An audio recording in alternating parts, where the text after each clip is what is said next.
Biomedical अपशिष्ट आज न सिर्फ हेल्थ केयर स्वास्थ्य समाज के लिए बल्कि पूरे समुदाय और पर्यावरण के लिए एक बड़ा खतरा बताया जा रहा है।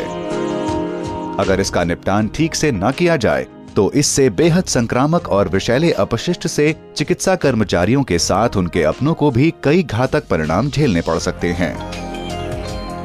बायोमेडिकल अपशिष्ट अपशिष्ट वर्ग में सबसे महत्वपूर्ण है, जिसका उत्सर्जन बड़े संस्थानों में होता है और ये मुख्यतः शहरों में होता है। इस अपशिष्ट में मौजूद रसायन पदार्थ मुख्य समस्या है, जो कि हानिकारक होती है, और यदि ये सामान्य कूड़े के साथ मिल जाए तो इससे सारा कूड़ा ही संक्रामक बन जाता है। मान लें यदि कोई अस्पताल में अपने अपशिष्ट पदार्थ को नगर के कूड़ेदान में डालता है तो इससे उस कूड़ेदान का सारा कूड़ा संक्रामक हो जाता है। इसीलिए इसका उपचारित होना बेहद जरूरी है। बायोमेडिकल कूड़े के प्रबंधन में लापरवाही बरतने से एड्स, हेपेटाइटिस बी और सी, ट्यूबरकुलोसिस, कैंसर, एंडोक्राइन डिसरप्शन, अंतःस्राव की समस्या जैसी जानलेवा बीमारियां तक हो सकती हैं। भारत जैसे विकासशील देशों में जानकारी के अभाव की वजह से यह खतरा बढ़ता जा रहा है।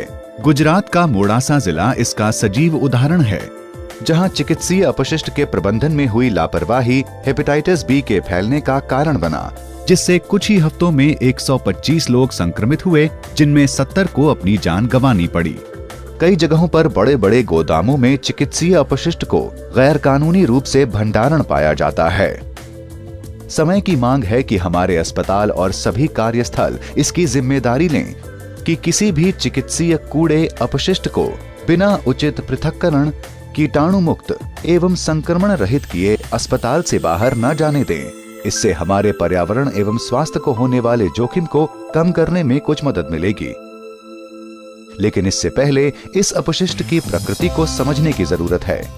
बायोमेडिकल अपशिष्ट जैव चिकित्सकीय अपशिष्ट प्रबंधन और संचालन 1998 के नियमों के अनुसार अपशिष्ट की 10 श्रेणियां हैं, जिनमें से मुख्यतः हर वार्ड में 3 से 4 प्रकार का कूड़ा उत्सर्जित किया जाता है, जिसे विभिन्न प्रकार से संचालित और उपचारित करने की जरूरत होती है।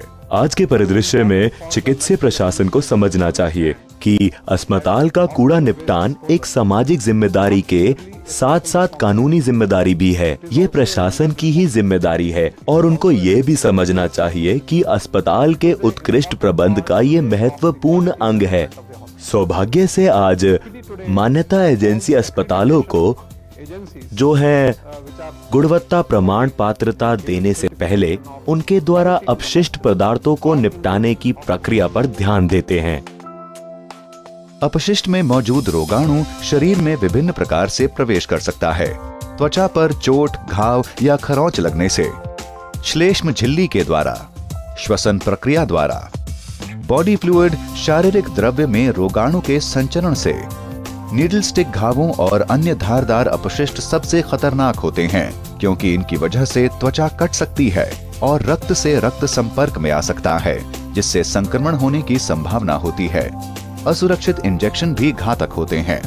सिरिंज और सुइयों को बिना स्टेरिलाइज किए पुनः इस्तेमाल करने से दुनिया भर में लाखों लोग घातक रोगों के शिकार बने हैं, जिनमें से 20 कम से कम हेपेटाइटिस बी, हेपेटाइटिस सी और HIV हैं।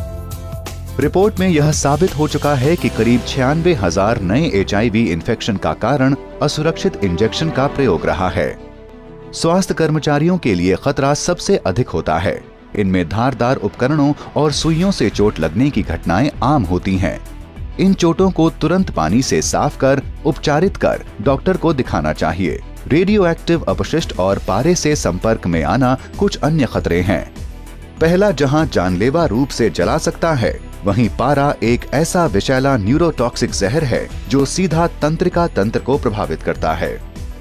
ग्लूटरल्डिहाइड जैसा विषैला तत्व अस्थमा का कारक बनता है, जो कि एक और खतरनाक समस्या है। तो इस प्रकार की और इन जैसी अन्य घातक बीमारियों की रोकथाम किस प्रकार की जाए? अगर हम शुरू से देखें तो मुख्य तौर पर ऐसे केवल 3 आवश्यक तत्व हैं। एक योजना का निर्माण किया जाना चाहिए, इस योजना पर कार्य किया जाना चाहिए और साथ ही इसके लिए उचित संसाधन और कर्मचारी उपलब्ध होने चाहिए ताकि हम इस पर ठीक से काम कर सकें। बायोमेडिकल अपशिष्ट के प्रबंधन में सबसे जरूरी कदम है अपशिष्ट को विभिन्न श्रेणियों में अलग करना।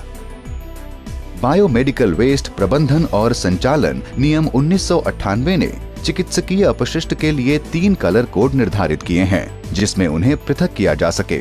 पीला, ऐसा अपशिष्ट जिसे जलाकर नष्ट किया जा सके, जिसमें मानव और प्राणी अपशिष्ट शामिल हैं। इसमें शरीर के अंग और अन्य शारीरिक ऊतक भी आते हैं। इन येलो बिन्स, पीले कूड़ेदानों का इस्तेमाल केवल ऑपरेशन थिएटर और लेबर रूम में ही किया जाता है। लाल डब्बों का मतलब है ऐसे अपशिष्ट जिनको रोगाणु मुक्त किया जाना हो। इनमें माइक्रोबायोलॉजिकल और बायोटेक्नोलॉजिकल अपशिष्ट, रक्त में भीगी हुई पत्तियां, रुई के ढेर आदि शामिल होते हैं। नीला, मरीज की देखभाल में इस्तेमाल हुए प्लास्टिक अपशिष्ट इसके अंतर्गत आते हैं, जैसे ब्लड और urine bag, IV set, syringe, tubing, catheters और ग्लव्स। धारदार अपशिष्टों के हानिकारक प्रभाव के कारण उनसे बचना चाहिए, इसलिए उन्हें अलग से पंक्चर प्रतिरोधी डब्बों में डाला जाता है। इनमें सुई, टूटा कांच, टूटी सुई, लैंसेट्स, ब्लेड्स और कैंचियां आती हैं। इस पृथकीकरण की क्या आवश्यकता है?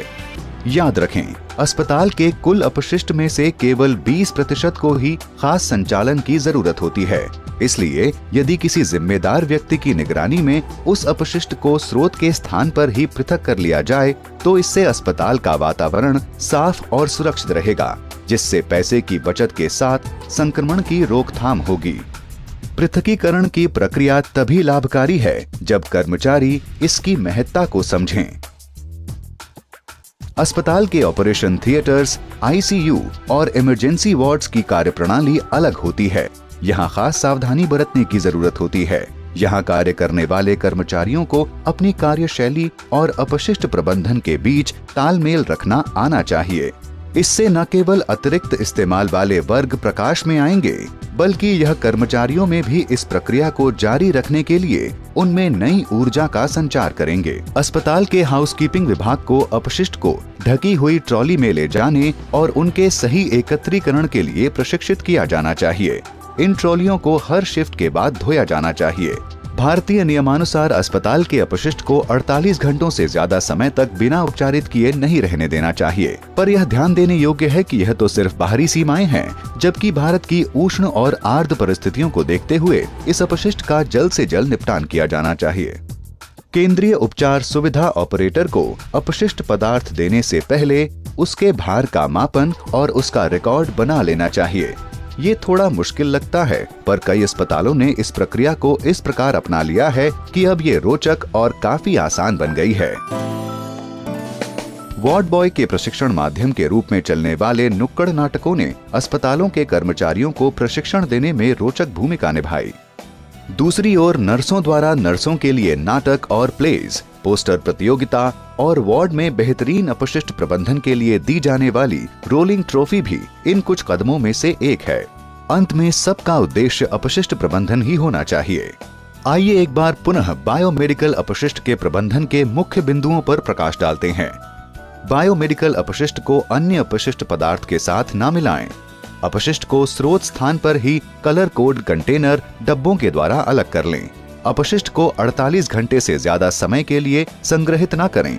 अपशिष्ट का संचालन करने में रिकॉर्ड को व्यवस्थित रखें। अपशिष्ट के संचालन एवं परिवहन में कोई दुर्घटना होने पर जानकारी दें और याद रखें, नियमों की अवहेलना करने पर सजा, जुर्माना या दोनों हो सकते हैं। पुनरावृत्ति कभी न करें। किसी भी धारदार उपकरण को खुला न छोड़ें। पृथक्कीकरण, काटना व रोगाणु मुक्त करना बायोमेडिकल अपशिष्ट के प्रबंधन के 3 मंत्र हैं। तो अपशिष्ट का संचालन जिम्मेदारी और सतर्कता से करें।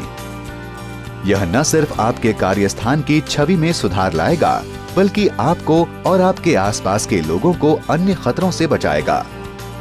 एक जागरूकता द्वारा संचालित जिसका उद्देश्य आत्मविश्वास, सेहत और खुशहाली है।